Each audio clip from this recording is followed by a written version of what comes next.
Weather conditions to prevail. And that is a look at the weather with information provided by forecaster Derek Rodon at the Belize Weather Bureau. Two systems are being monitored for signs of development in the Atlantic Ocean. Here is more in the tropical update. Well, El Nino continues to rage on across the Pacific Ocean, strengthening as it going through this fall and probably not reaching its maximum intensity until this winter of 2015-16. Let's go to the maps. I can show you that over the last 6 months it's strengthened and is expected again to max out in a few more months before finally weakening likely in the spring of 2016. There's the time on the bottom. So what does that mean for us in terms of our weather over North America? Well, first you have to understand what El Nino is.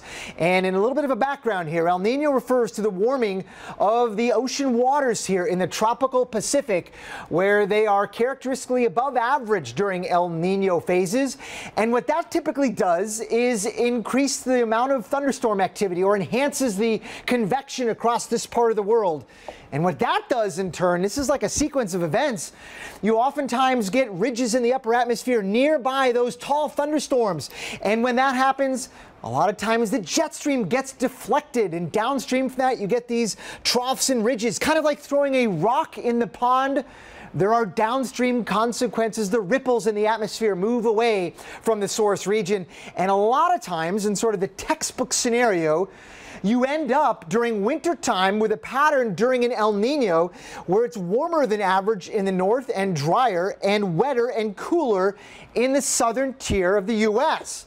So with that in mind, what is the outlook for this upcoming winter? Well, the Climate Prediction Center, doesn't look like they put a whole lot of things other than El Nino into this forecast, where they're going for likely above average temperatures there in the north and likely below average temperatures in the south. Again, that is December through January. This is a map where it is likely to be above and likely to be below. And guess what?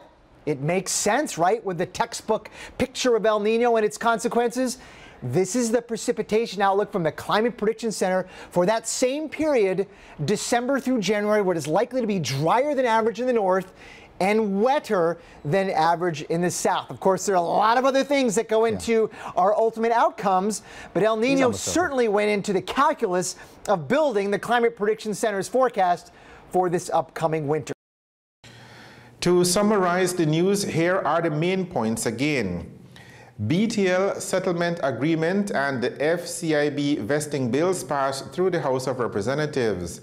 Senator Ray Davis resists attempts to unseat him, and police investigate murder in rural Toledo. With the headlines, we end this edition of the 9 o'clock news. Thank you for joining us. I am Patrick Jones. Have a good evening and a good night.